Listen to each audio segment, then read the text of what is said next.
Hi అండి, అందరు ఎలా ఉన్నారు? బాగున్నారా? గోధుమ పిండి హల్వా ఈ విధంగా చేస్తే చాలా బాగుంటుందండి. చాలా టేస్టీగా ఉంటుంది. నోట్లో పెట్టుకుంటే కరిగిపోతుంది. గోధుమ పిండి హల్వాకి కావాల్సింది గోధుమ పిండి అండి. మేము ఆశీర్వాదే వాడతాము. ఆశీర్వాద్ బాగుంటుందండి. ఒక గిన్నె కొలతలకు తీసుకోవాలండి. పంచదార కానీ ఏదైనా ఒక గిన్నెతోటే వాడాలి. అప్పుడు పర్ఫెక్ట్గా వస్తుంది. ఒక గిన్నెతో గోధుమ పిండి తీసుకున్నానండి. గిన్నె నిండా ఇది కొంచెం కొంచెం వాటర్ పోసుకుంటూ కలపాలి. ఈ విధంగా కలపాలి. కలిపి ఇప్పుడు వేరే బౌల్ తీసుకొని ఆ బౌల్లో చిన్న చిన్న పీసుల్లాగా వేసుకోవాలి.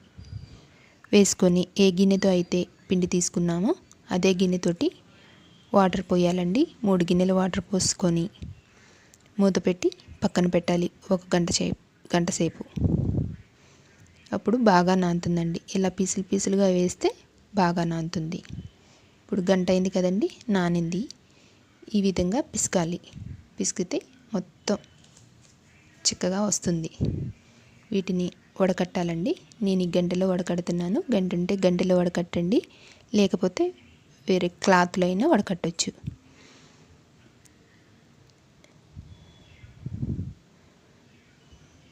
ఈ విధంగా వడకట్టుకోవాలి. మళ్ళీ ఒకసారి కొంచెం వాటర్ పోసి ఇంకొకసారి వడకట్టుకోవాలి. వడకట్టాక మూత పెట్టి ఒక అర్ధగంట పక్కన పెట్టుకోవాలి. ప్రెస్ చేయాలండి. అందులో వాటర్ వస్తాయి కదా, ప్రెస్ చేస్తే ఇక అది పడేయటమేనండి.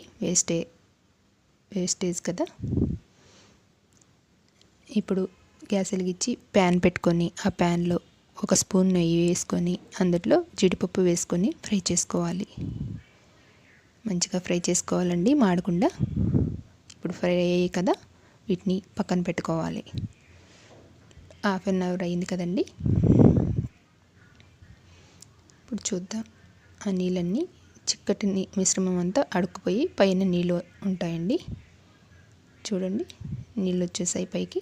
అవి వడకట్టుకోవాలి. గిన్నె కదపకుండా వడకట్టుకోవాలండి, వార్చుకోవాలి. చూడండి, ఆ నీళ్ళకి ఈ నీళ్ళకి ఇవి చిక్కగా ఉన్నాయి. అవి చూడండి, నేను నీళ్ళలాగా అనిపిస్తున్నాయి. ఇప్పుడు వేరే ప్యాన్ పెట్టుకొని అందులో ఇందాక ఏ గిన్నెతో అయితే పిండి తీసుకున్నామో అదే గిన్నెతోటి నిండుగా పంచదార తీసుకోవాలి. అదే గిన్నెతోటి నిండుగా వాటర్ తీసుకొని రెండింటిని పంచదార కరిగించుకోవాలండి. వేరే ప్యాన్ పెట్టుకొని అరగిన్నె పంచదార వేసుకొని పంచదార కరిగించుకొని లిక్విడ్ లాగా తయారు చేసుకోవాలి. ఇప్పుడు ఫస్ట్ పెట్టిన ప్యాన్లో పంచదార అంతా కరిగింది కదండి. ఇప్పుడు గోధుమ పిండి లిక్విడ్ తయారు చేసుకున్నాం కదా, అది పోసి బాగా కలుపుకోవాలి. బాగా కలపాలండి, లేకపోతే ఉండలుగా వస్తుంది. చూడండి, చిక్కపడుతుంది.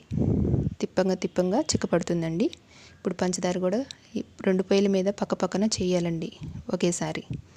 పంచదార ఈ విధంగా తయారు కావాలి. ఇప్పుడు పంచదార మిశ్రమం కూడా పోసి తిప్పుకోవాలి. బాగా కలుపుతూ ఉండాలండి,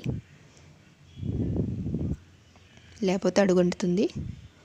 ఇప్పుడు నెయ్యి వేసుకుంటూ కలుపుతూ ఉండాలి. కొంచెం యాలకుల పొడి వేసుకోవాలి. జీడిపప్పు కూడా వేయించి పక్కన పెట్టుకున్నాం కదా, అవి కూడా వేసుకొని బాగా కలపాలండి. ఇక కలుపుతూ ఉండాలండి. నెయ్యి వేసుకుంటూ కలుపుతూ ఉండాలి. ప్యాన్ నుంచి హల్వా సపరేట్ అయ్యే వరకు కలుపుతూనే ఉండాలి. నెయ్యి వేసుకుంటూ హల్వా రెడీ అయ్యే టయానికి ప్యాన్ నుంచి సపరేట్ అవుతుందండి. నెయ్యి పక్కన వస్తుంది సపరేట్ అయ్యేటప్పటికి. ఆ విధంగా అయినప్పటికీ హల్వా రెడీ అయినట్లు. చూడండి, ఈ విధంగా అవ్వాలండి. ఇప్పుడు హల్వా రెడీ అయింది. చాలా బాగుంటుందండి, చాలా టేస్టీగా ఉంటుంది. నేనైతే ప్లేట్లో వేస్తున్నాను.